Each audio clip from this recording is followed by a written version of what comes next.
Alrighty, so this is kind of an impromptu video, but I'm going to be frying up a burger today. It's going to be basically the same one that I made yesterday. I posted on Discord, so let's get right into it. So here is basically everything we're going to be using. I've got my beef patty right there. It's 80/20. I've got some already toasted brioche hamburger buns, a bit of quote-unquote secret sauce, some salt to season the patty, and here we have some pickled onions. I love the taste of them. It's a little different than just straight up onions, and I like onions on my burger. And then we have some of the nicer cheddar. It's not the plastic wrap cheddar. Or, sorry, did I say cheddar? I meant American, because that's what you should put on a burger. So it's the more than plastic American cheese. And right over here we have our smoking hot cast iron. So we're going to salt up the patty and let's get cooking. Alright, so we're just going to take our beef patty and very well season it with a little bit of kosher salt. On one side, make sure it kind of sticks, and then we're going to put the patty in the pan, salt side down, away from us, facing away. And we're going to just kind of press it down, make sure that we get a good amount of contact on that surface. And I'm going to take this opportunity to sprinkle a little more salt on the other side and let that kind of soak in and absorb into the meat while that's done. And then I'm just going to basically have a timer for about, say this size. This heat maybe will go around 3 to 4 minutes on each side. That should get us a nice crust on the burger as well as a slightly underdone interior. So it's not completely well done, but it's also not like medium rare. When it comes to burgers, I'm not really a medium rare guy. So we'll see how this one turns out. And we'll return when it's time to flip, and we'll kind of see what progress we're making. About 3 to 4 minutes. So take our just flip our patty and look at that gorgeous color on that. Look at that. That is a wonderful color, a nice char, a nice crust on that burger. So now we basically just have to kind of, wait for that side. But towards the last minute and a half of cooking the burger is when I like to add the cheese on top to melt it. So I guess while we'll wait, we'll also partially prepare the rest of what we need. Alright, and while we're, allowing that to cook, I'm going to go ahead and add some of this sauce, just that it's ready, because I like to just put the burger directly onto the bun after it is cooking. So we're just going to take a little bit of this. This is just a combination of mayo, ketchup, diced pickles, Worcestershire sauce, and diced up onions, and a little bit of hot sauce, for a little bit of kick. I'm just going to put some on the bun, on the bottom bun, because we're going to be laying the burger on top of this. And that should be good.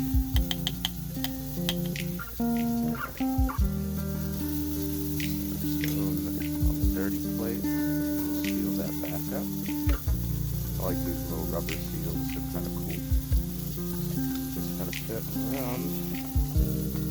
And we're just going to continue that burger. It's about time that we're going to put the cheese on it soon, so so in just a moment we'll top it with the cheese, and then we will get to assembling. Alright,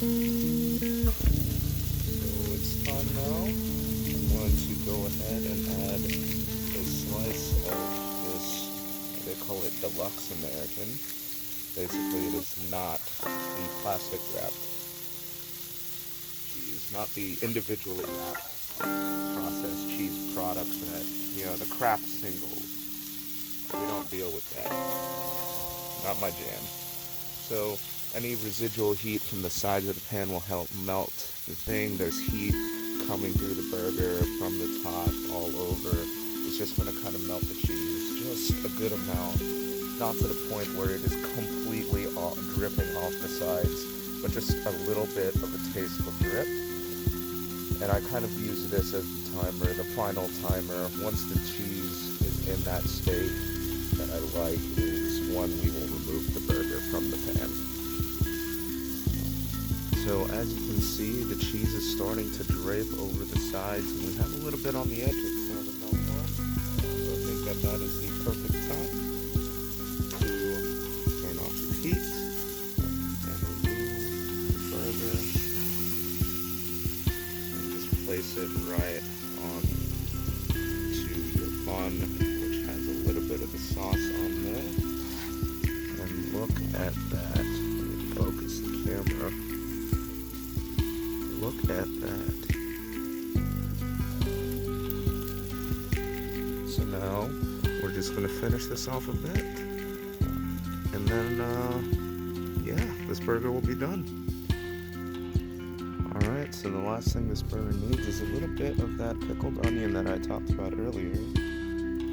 So I already dried these out a bit so they're not too wet, so it doesn't cause things to slide around. I just took a paper towel and dabbed them dry. And then just set a little bit of these action on top of the burger, and then we're going to take our nice and toasty bun and top that bad boy.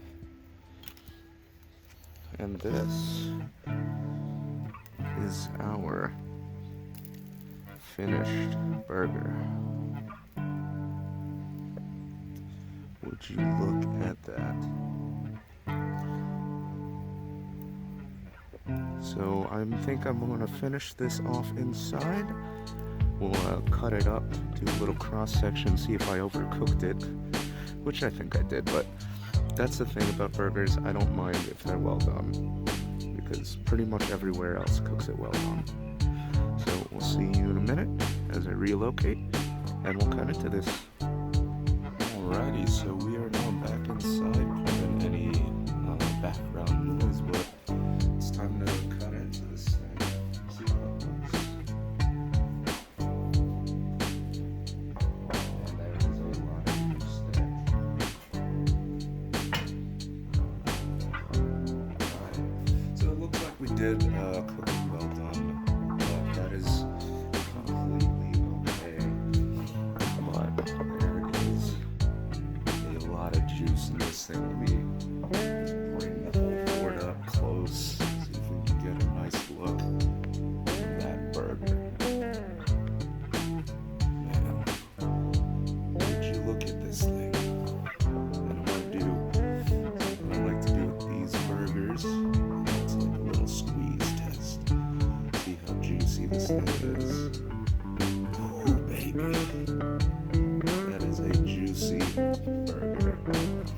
Well, I hope you enjoyed this video as much as I'm about to enjoy this burger.